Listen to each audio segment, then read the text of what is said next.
given where we are right now, this is probably one of the more challenging times to be in the global trade business.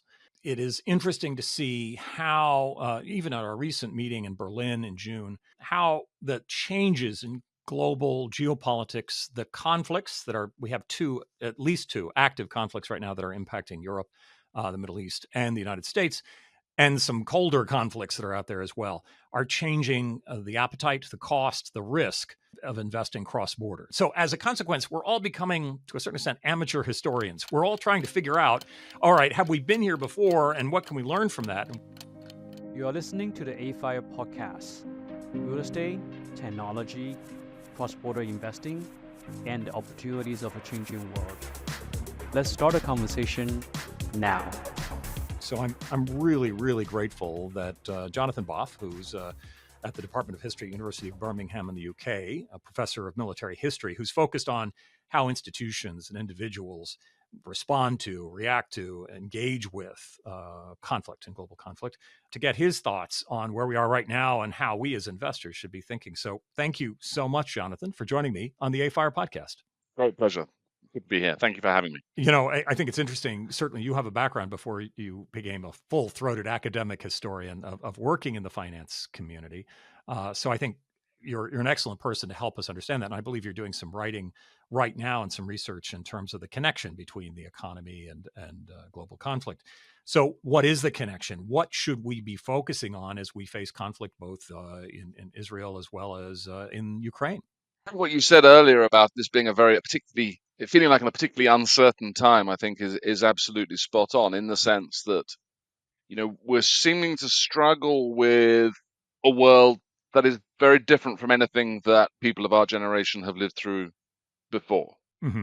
The Cold War, for all its sort of horrors and potential, we're all going to die tomorrow kind of dynamics from time to time, at least was very simple and very clear. There was us, and there was there was the bad guys. Right. And in terms of economic interaction between the two, there was very, very little. As you all know, you really had two independent economies of sort of half the world each. And then from 1991 onwards, we've had the sort of reintegration of Russia and into the world economy and the Russian bloc, and of course, China turning outwards, having been almost entirely inwardly directed, I should say, and that was all going very smoothly and nicely for 20 odd years, and we had a hegemon in the United States who was prepared, indeed enthusiastic, in the early 2000s about trying to export sort of Western liberal democratic ideas to parts of the world that hadn't perhaps had the benefit of them before. And now we seem to be in a world where the conflicts are getting starker. The superpower competition or great power competition that we haven't really had to worry about for 20 odd years, 30 odd years, feels like it's coming back. Both obviously immediately in the case of Russia, and in the long term, potentially in the case of China. And at a time when U.S. leadership feels uncertain, world leadership feels uncertain, and Europe looks like it's unable to pick up the slack. Mm-hmm. And so I think you're absolutely right. It's very difficult, and at the same time we seem to be questioning some of the principles by which we have been running the international order for a long time. Most especially the idea of sort of globalization being a good thing in and of itself. And I don't know if it's just one way. I don't know if it's just those of us that are on the commercial side or the investment side that have not been paying enough attention, perhaps, to the geopolitical world or the political world and the nation states as we've kind of engaged in this global environment. But I feel like, to a certain extent, the political side sometimes overlooks or dismisses the economic part of this. And yet it seems, with my kind of amateur view, if you will, of history, it seems to me that global conflict and global retreat from international trade seems to be connected in different ways, and some might presage another.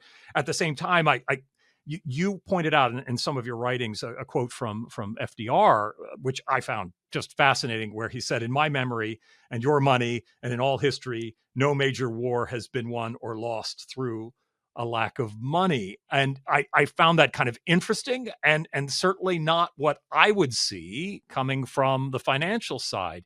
How do you see kind of our worlds, the worlds of politics and international politics, and the worlds of economic interests and globalization and trade and investment? How do we bridge that gap? That's a big question. So I'm going to try and break it down into 2 or 3 bits.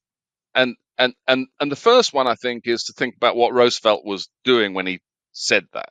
Right. Right. You're absolutely right that that's exactly what he said. He said it to a bunch of journalists in December 1940. He'd just come back from it was supposed to be in theory, it was an inspection cruise of recently acquired British bases in the Caribbean, but actually it was an excuse for him to cruise around the Caribbean fishing with Harry Hopkins for a couple of weeks after he just won the election, to be fair. So, he was due a holiday. Okay. So anyway, so he came back to Washington, and while he'd been on the USS Tuscaloosa in the Caribbean, he had a letter dropped to him from Winston Churchill in the UK. Now, of course, by this stage, the war had been going on in Europe for a year and a quarter. Britain was fighting. It had lost its continental ally, France, which had surrendered in the summer, and was left fighting with the British Empire and with the Free Czechs and the Free Poles and the other occupied nations that were continuing to resist Hitler from offshore. And Britain was running out of money, was the bottom line. Under the US neutrality legislation that was in place at the time, Britain could only buy things from the United States if it paid for them in cash and carried them away on British ships called cash and carry. And that was just the law, and Congress wasn't about to change it at that stage. So Roosevelt, as you will know, was trying to negotiate how he could do 2 things at once. One was keep Britain in the war and keep Germany busy and occupied and away from American shores. And the second was to build up an American industry so that it would be ready for the war that he was pretty convinced that the United States was going to have to join in at some point. Mm-hmm. And the answer he came up with was Lend-Lease. And the press conference that he gave in December 1940, where he made those comments about money not being terribly important in war, then led into him riffing on about let's take the dollar sign out of the equation. We're not going to sell stuff to Britain anymore, nor are we going to lend Britain weapons, and we're not going to give them to them either. What we're going to do is America is going to buy weapons from Lockheed and Boeing and all these kind of people, and then we're going to give them to the British, and we're going to say at the end of the war, give them back, right? And the famous analogy he uses is when your neighbor comes to you and says his house is on fire, you automatically give him your hose, right, to go and fight the fire with. You don't think twice about it, and you don't argue about how much you're going to rent it to him for or any of that kind of stuff. You just expect it to be replaced when you get it back. So what he's trying to do, and it's a very crafty piece of typically Rooseveltian politics, is bypass Congress, because he knows that he'll have to get Congress to sign off on Lend-Lease, but at least they won't be able to check every line item of every appropriation as they otherwise would be able to do. And so he's trying to take the dollar sign out of the equation. He uses that phrase. And so what I'm trying to say is he's not really talking about history. Roosevelt is a politician, always a politician, or always was. Every minute of his waking life, he was a politician. So what he's trying to do is make a particular political point that money isn't the thing. So that's sort of the first part of it. But of course, money absolutely is and was a huge factor in the Second World War, the First World War, the interwar period. In fact, it was more important than it had been arguably any time in history, in the sense that and this comes back to what we were saying earlier about the sort of embedded principles of economics that everyone kind of works by, and what happens when they suddenly get challenged, because you'd had a system before 1914 which broadly was a liberal with a small l, free trade, the gold standard, balanced budgets. These were that was the holy trinity of economic orthodoxy, the London consensus, you could call it, perhaps to echo the Washington consensus that people talk about in the 80s and onwards. and that breaks down with the First World War, because you get this rise of economic nationalism as people start playing their nationalist agendas, and that feeds all the way through to the Second World War and thereafter. And one of the points that I make in my book is that how different nations respond to that and how they use that economic weapon and money as a weapon of war, it helps to decide who wins and loses, actually, and who comes out on top at the end. And we can maybe come back to that later. The second point that I want to make to this is that money as a weapon of war is actually having a kind of renaissance in the early 21st century. Of course, throughout the Cold War, the United States was extremely effective at using money to buy allies, or at least rent them, to support the Europeans, the Southeast Asians, whichever sort of particular treaty organization you want to talk about, and in being open-handed with aid to people like that, but also, of course, to the South Vietnams and the Perus and Chiles of the world at various times as well. But with the end of the Cold War again, the need for that falls away, and in the early, particularly after 9/11, things start to change for a variety of quite complex reasons. The Treasury Department, partly because it loses the Secret Service to the Department of Homeland Security. This is bureaucratic politics, as always, going on to some extent, but partly because it wants to play a role in defending the United States against the aggression that has just been perpetrated against it on 9/11. It gets much more heavily involved in sanctions and sanctions on individuals. And so it realizes that tracking the money is a good way to catch terrorists.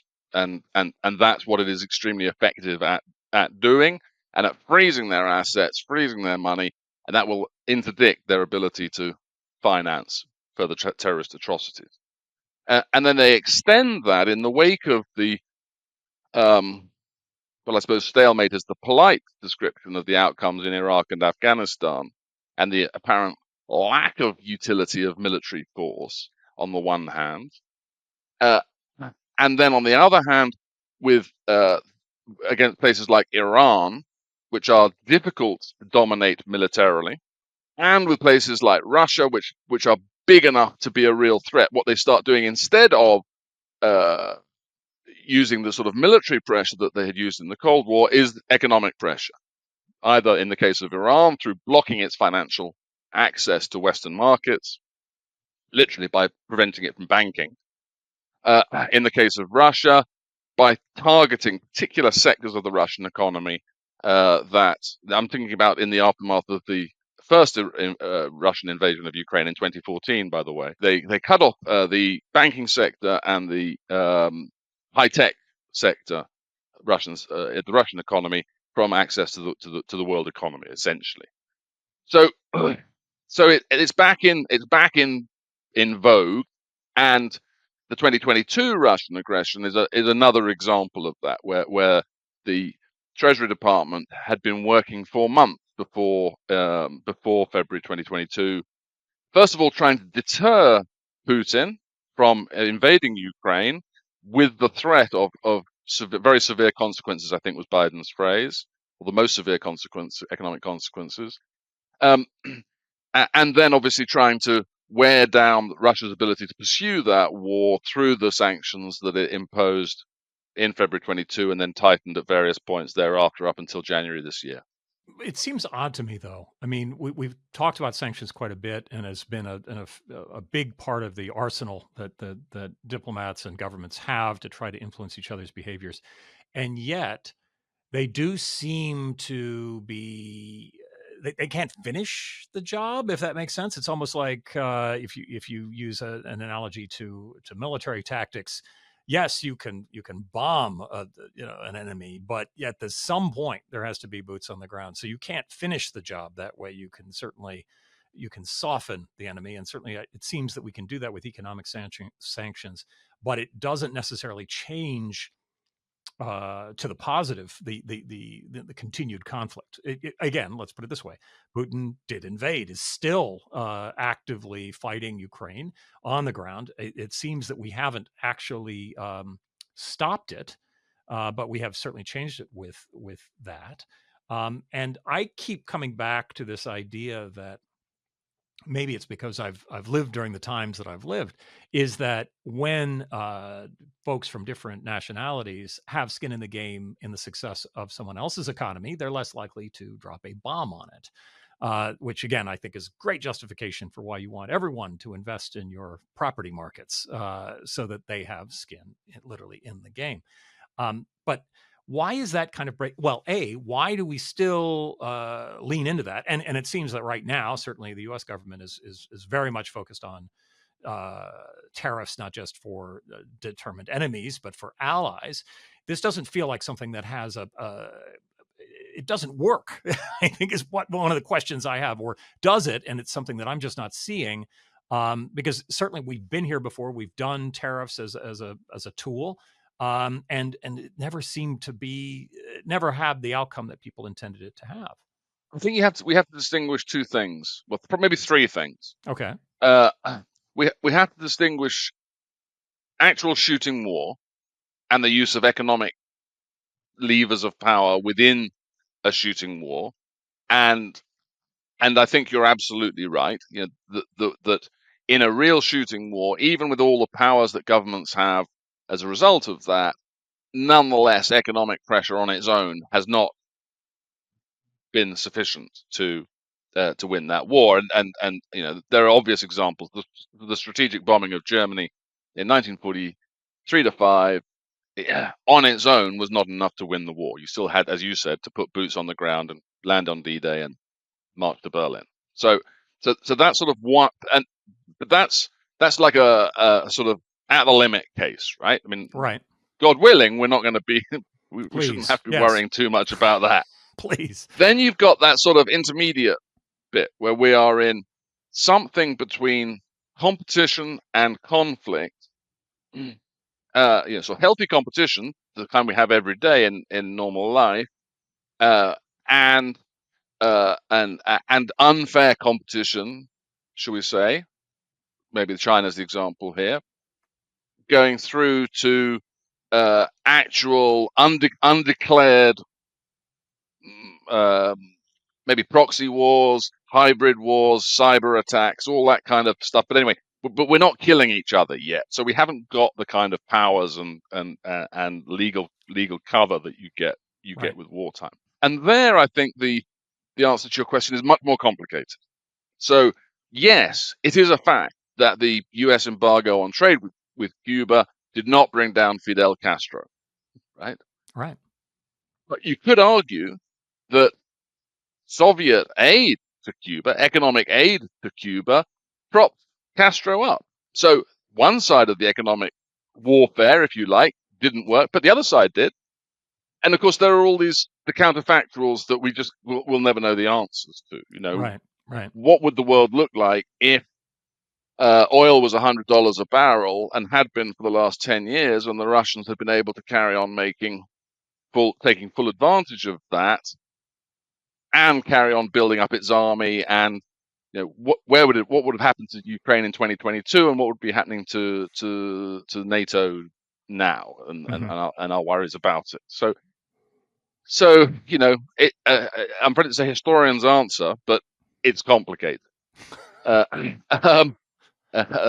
the other thing, and then the other end is the sort of tariffs, as you say, in many cases on your friends. And yeah, I am of a generation and a economic education that finds it really hard to understand why people think that might be a good idea.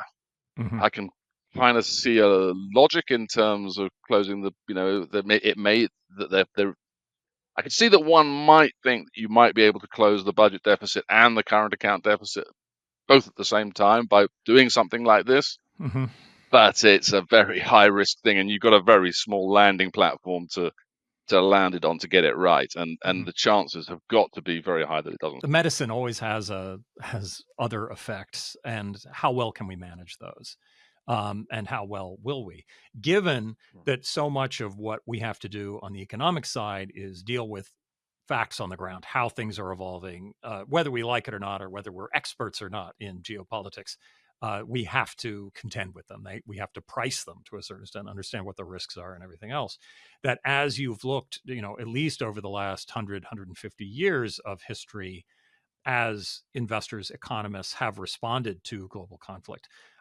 What do you think some of the kind of ways of thinking that investors should have, especially those investors that are tasked with a portfolio that goes beyond their own country's boundaries? How do we need to think about this? How do we need to approach these, in some cases, very unexpected or certainly hard to predict behaviors? Well, that's a very good question, and I wish there was an easy answer to it. I suppose my instinct is that we need to beware over-catastrophizing too soon. Which, by the way, is very tempting. I mean, I think given certainly the media environment that we are constantly imbibing, that seems to be the first instinct that we're always trying to work against. And I've seen that certainly in our gatherings, is that we almost have to kind of get past the catastrophizing in order to have a rational conversation. But I also think that we have to start accepting that some of these shifts are secular, and we're not going to dial back some of this stuff back. Some of it will, we'll react against, or it'll be tempered, it'll be softened, the edges will be blurred away, that kind of stuff. And I'm thinking, and the parallel I've got in my mind really is the period immediately after the First World War, where free trade is the dominant sort of MO. After the First World War, people have seen the utility of economic warfare, and are trying to work out how they can use it in economic statecraft, and you get that first period of the disintegration, literally, in the global economy,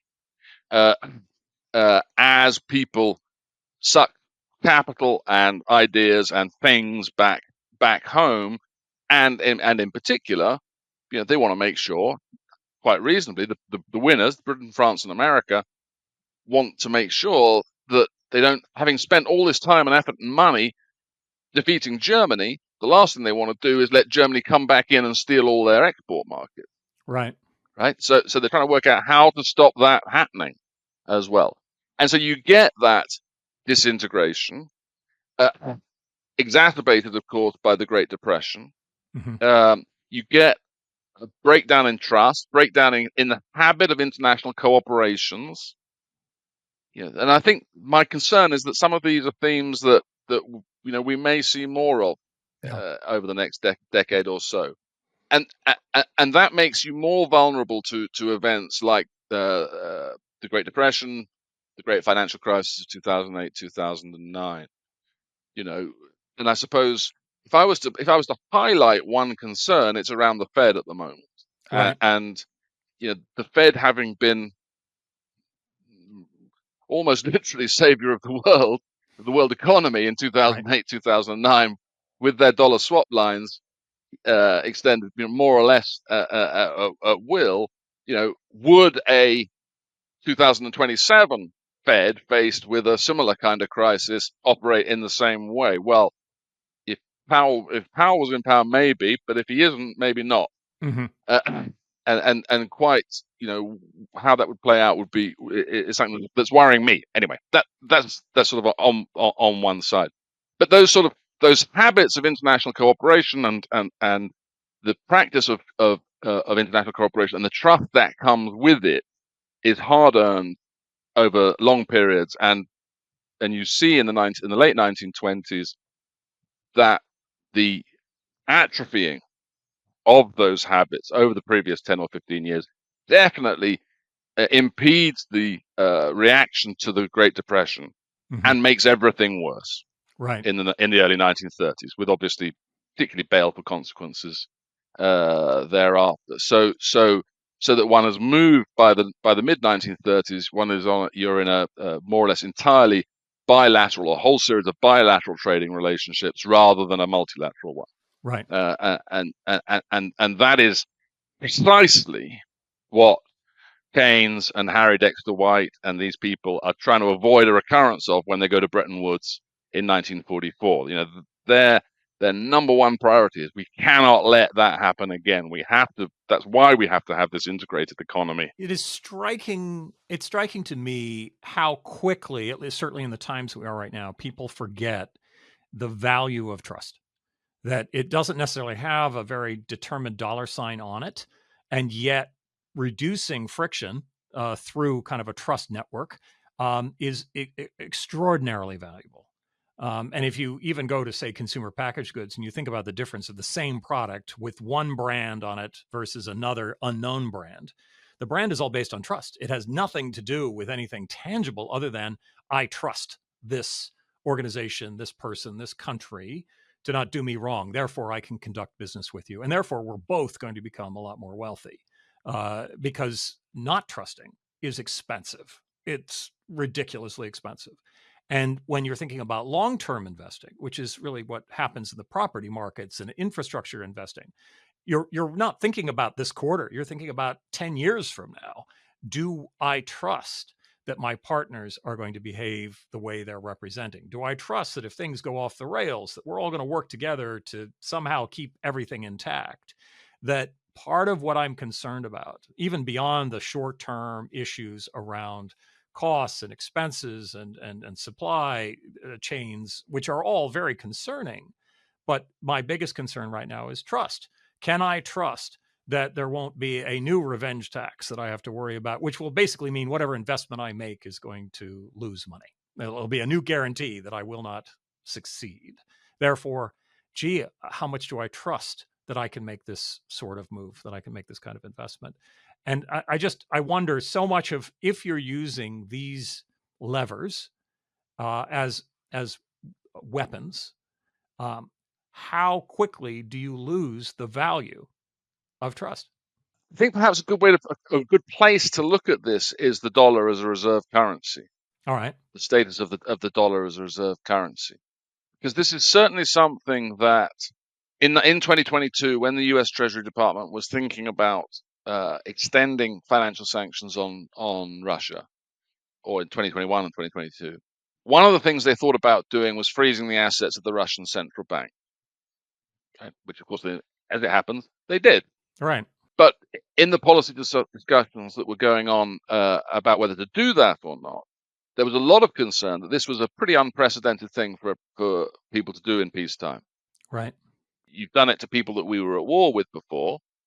That's a different game, right? But to someone we're not actually at war with, this seems like a big thing. And is it going to undermine the trust that people have in the US dollar and mean that people will use it less as a reserve currency? And obviously, the Russians and the Chinese and are trying to sort of build up or claim to be trying to build up alternatives to the US dollar and to dominate more trade in non-dollar currencies. The Russians had already, after 2014, had moved a large part of their foreign exchange reserves from dollars into euros because they thought that the Europeans were going to be less likely to be hawkish on this than the Americans were. Of course, they turned out to be wrong about that, but whatever. But that long tradition of everyone in the world wanting dollars, which has again worked the whole way through my lifetime. Didn't really matter where you went on holiday, as long as you had dollars with you, you'd be all right. You could sort yourself out. It's obviously subject to question at the moment. Now, my own view, and I'm sure you and I'm quite sure your members have a variety of different views about this, but my own view is that until you can come up with a better alternative, and no one has yet, and it's very hard to see what those alternatives might be, because it sure ain't crypto, then actually we don't need to worry about that as much as financial newspapers tend to at this time of year when news is otherwise quiet. When you think about the independence of the Fed and the central banks being kind of a central part of the era we've lived through, a stabilizing factor, one that has helped us even in times of crisis. Part of what I find interesting is that throughout at least my lifetime and probably for all time, one of our favorite things to do is complain about the Fed and to complain about the central banks and how they're a bunch of idiots that they're doing it wrong. And Politicians love to talk about it. Business people and investors love to talk about it. Obviously, these people are jerks, idiots, wrong all the time. And yet their very independence, their willingness to take some flack has been a secret recipe that's really helped us. A secret sauce is the word I was looking for. That if we ever cross that blood barrier there, where we go from simply complaining about it and getting perhaps political points or being popular at a cocktail party, to actually acting upon that seems to me to be a bridge that we should not cross lightly. That we should see that as a real break with where we were in the past, and opening ourselves to a kind of risk that we just haven't had to contend with in 75 years. And I think the point about it is, and it comes back to your point earlier about trust. It doesn't matter what the constitution of the Fed says, right, or what the legislation that governs the Bank of England says. What matters is, do we trust it? Do we trust the process? Do we trust people that are in there, that they're going to do the right thing, that it's going to work right? If we trust them, we don't need the rules. If we don't trust them, the rules don't count for anything. So, it's a sort of you get in this sort of virtuous circle, if you're a central banker, of building up trust over generations, which again, you can't underestimate the importance of, and the danger of playing with that. Mm-hmm. Now, equally, I think there's a counter argument about central banks in particular, which is, and this certainly kicked in Europe in the aftermath of 2009, which is they're undemocratic. They're too independent.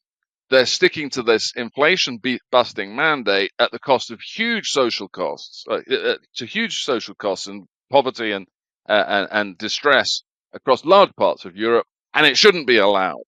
Now, the Fed is unique in that it has this superb balanced mandate, right? Its job is to control inflation, but it's also to do its best to promote growth. So it can kind of play those two objectives off against each other to do its own thing, but also to keep in line with the administration of the day and make sure they don't get too far out of sync most of the time. I suppose my concern in the current environment is that the reasons for which Fed independence might be compromised by the current administration might not be very good reasons. What do you think, in terms of the historical view on this conflict, or this impact of the military versus the economics? What do you think most people get wrong about this? That maybe we should be careful about our thinking and about how we try to navigate the time we're going through now. I think there are two things. The first is on the sanctions side. Right. And we're always thinking about how to punish people we're opposed to, and how to, inflict pain on Putin or Xi Jinping or whoever it happens to be. There's a whole other side to economic statecraft, which is much more positive and much less negative. And that involves not doing down your enemies, but building up your friends. Right. And so when we worry that perhaps sanctions are not being optimally restrictive on the Russian economy, one way to do it, of course, is to tighten those sanctions further. Another one might be to go to places like Turkey or Kazakhstan that we know are acting as intermediaries, backdoors for goods, and find ways to incentivize them not to play the Russians' game for them, if you see what I'm getting at. So that's sort of one aspect. And indeed, I would argue that the two most successful exercises in economic statecraft ever are both by the United States of America. I've already mentioned one; it's Lend-Lease, right? And the second one would be the Marshall Plan, which you mentioned earlier. Incredibly powerful. Both of which involve giving people money, not trying to take it away from other people, right? So, and I think that's something we forget about a lot. So we tend to think in terms of the sticks and not perhaps enough of the carrots. or indeed always, and this is more complicated because it comes back to domestic politics and the domestic economy, into how to make. I'm not sure we always give enough thought to how we make our own economy more resilient to avoid these kind of pressures. That's one thing. The second thing, uh, I think, it is to do with worrying about paying for it all. Running militaries is expensive. Fighting wars is really expensive. Deterring, paying for sufficient military power to deter an enemy is significantly cheaper than fighting a war, but can still be extremely expensive. And a lot of this comes back to sort of self-confidence. And I could make an argument. I'm not sure I would want to live or die by it, but I could make an argument that the British in the first half of the 20th century are to some extent the authors of their own downfall, because something happens to their economy and to their political economy in the early 20th century that means they lose the confidence that has sustained them throughout the 19th century. The sort of, we are right, we're in the right, we're doing the right thing for the world, and therefore we're going to carry on doing it. And they lose that. And some of that is to do with the economic impact of the First World War and the real hit that economic hit that has on their wealth. But there are also, of course, intangible factors that kick in here as well. And by the time you get to the 1930s, you can see this is a nation that is trying to work out how to deter Hitler in Europe, trying to work out how to make sure Mussolini doesn't go ape, and trying to juggle Japan as well, and kind of knows deep down inside that it hasn't really got the strength to do maybe any one of those on its own, but certainly not all three. Mm. And it sort of thinks itself out of the game a little bit. And I suppose, some of the rhetoric that I see today in other parts of the world, it makes me wonder whether there isn't something a bit similar going on, that sort of drawing your horns in might look like a sensible strategy in given the domestic problems that one has, but actually is more dangerous than remaining engaged, outward, and open. I think you can probably see where I'm getting at. Yeah. But then again, as I've already said, as we've already agreed, we are products of a certain era and certain education that kind of leaves me anyway unable to think about it any differently than that. Well, the biases have been hardwired for a lot of us, I think, Right. and I think we have to examine those as we go forward, because the reality is shifting fast around us. I am struck when you talk about the difference between incentives and sticks, if you will, sticks and carrots.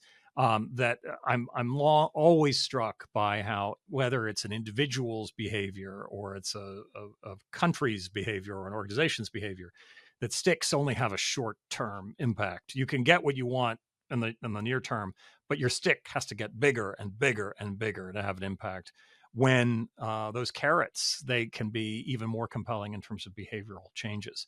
The emphasis on punishment, I think, is a self-defeating strategy. Ultimately, good on the short term, perhaps when absolutely needed, but it seems to me that should be a tool that we use judiciously, that we think of it only in the most extreme circumstances. When, again, can we make Turkey, behave the way that would help us if we give them more of what they want? Can we think about it that way? I mean, obviously you have to be careful. You have to be circumspect about this. The devil's in the details. But it just seems to me that philosophically, to be focused on punishment is a weak position. Yes, I think I'd agree. I'd certainly agree with that. Clausewitz, the Prussian military thinker, has a line about victory in war is never final. So you can win your war, but still, that doesn't mean that the defeated guy is going to stay defeated forever. Right. You've got to. You're going to have to work. You're going to have to work a way to live within one day. And that may be a long way away, or it may be in relatively short term, but it's very important that you do.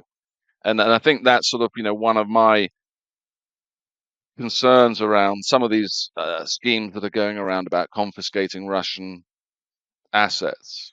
That someday there's going to be, it may be a long way away, but there'll be a Russian government that comes along that we want to encourage, and we're going to have to give them all this money back. And governments pretending that at the end of the day the taxpayers aren't going to have to end up picking up this bill are kidding us all. There's no free lunch. No matter what tool we use, it's going to cost. A lot of this is thinking about different stretches of time. Are you a long-term thinker or are you a short-term thinker? Yeah. We need both, obviously, but it seems that especially in times like these where there's so much change going on, the more we can emphasize the longer term, the more likely we're going to see those problems that maybe are not being focused on right now that will very much cost us a lot of money and will hurt us in the long term. So I like the way you're thinking. This seems to make some sense. I wonder if I might ask you a question. I mean, real estate has the disadvantage of being nailed down, right? You can't move it very easily. So, do you are you and your members sensing that there is less international mobility in terms of investment in real estate as a result of increased uncertainty around some of these things? Well, there's a couple different ways to look at it. I think it's an excellent question and one that we're asking ourselves, frankly. You have investors, institutional investors, really, the term I keep hearing is pencils down for the moment, trying to figure out where is this going to end up. The uncertainty around what is happening, I think, has really kind of put people in pause mode more than anything else. Obviously, whatever we settle out into, whatever kind of comes after this storm that we're in is going to impact the cost. So a long-term way of looking at it is, well, we still want to invest cross-border. It makes sense from the standpoint of creating long-term returns for, say, pensions, where the whole emphasis is not winning today, it's winning over the next 50 years. That as we look at that, a global portfolio makes more sense than purely domestic. Sure. So given that that's the case, how much does it cost in terms of friction, in terms of risk for us to go into various jurisdictions? What the net effect of tariffs is that it increases cost, but not just on the near term in terms of having to pay a tariff, but it increases the cost of risk. If I don't know what's going to happen, then I have to calibrate what it is. Certainly in commercial real estate, we talk about risk-adjusted returns all the time. So I might make 20% on my money over the next 5 years, but what is the risk that will not happen? What is the ratio? So I have to look at that in terms of what is my risk compared to what my return is. And those calculations necessarily are changing. We just don't know. We can't quite put a hard number into those formulas yet. And I think that's the impact. Think of it as friction versus a binary off-on.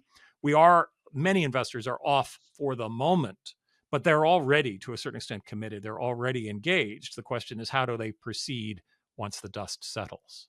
And I think the point I would make to that is that, thankfully, we're still in a risk world. We're not yet in an uncertainty world. Right. By which I mean a world where no one has a clue what's going to happen. When the bullets start flying, well, then that's the kind of world you end up in. Right. But for the moment, we're still in a hedgeable world, I suppose, to put it in sort of financial terms. It feels like we're still in a hedgeable world. It certainly does, and I think that is a kind of a direction that I think we all hope is something that holds. But I think to a certain extent, it is uncertain. We don't know exactly which direction the path is going to go. And if we get ourselves too caught up in pretzels and catastrophizing, as you said earlier in this discussion, that just kind of freezes us in place. But what I've been impressed by amongst the international investing community in the commercial real estate world is even as they are pausing, even as they are frightened and rationally frightened, if you will, about where they see things, they are still very much reaching out to each other. And those trust relationships that cross borders, across the globe, have continued to remain from an individual basis. They may not trust what the governments are going to do, but they trust each other. And there is, if anything, there seems to be more connection, more conversation going on between them. I think that's a positive. And I think certainly is a balancing factor when you think about governments, the commercial world perhaps being a balancing factor and a democratic force where groups of people are still connecting to each other on an individual basis. And my hope is that that's happening in the diplomatic circles as well, and amongst the various militaries and the various governments, that there are people throughout these organizations that know each other, that have broken bread together, that maybe even know their children and their families, that they know each other. So I think there's this reaching out process that has been going on really this year, quite noticeably has been increasing that connection. And it is my hope that that continues. It's been a fascinating conversation. We've been talking with Jonathan Boff, who is a professor of military history at the University of Birmingham in the UK, and gratefully is also a prolific writer. And I would certainly encourage anyone to take a look up at your local bookstore to see some of his thinking around what has been going on, both on the military as well as on the economic side around the world. And I look forward to your next book. So thank you, Jonathan, for joining us on the AFIRE podcast. Thank you very much indeed. You have been listening to the AFIRE podcast. Remember to subscribe on your favorite podcast subscription service, such as Apple, Spotify, Google, Stitchers, and others. AFIRE is not engaged in providing tax, accounting, or legal advice. No content in this podcast is to be construed as a recommendation to buy or sell any asset. Some information included has been obtained from third-party sources considered to be reliable, though AFIRE is not responsible for guaranteeing the accuracy of third-party information. The opinions expressed are those of its respective contributors and sources, and do not necessarily reflect those of AFIRE.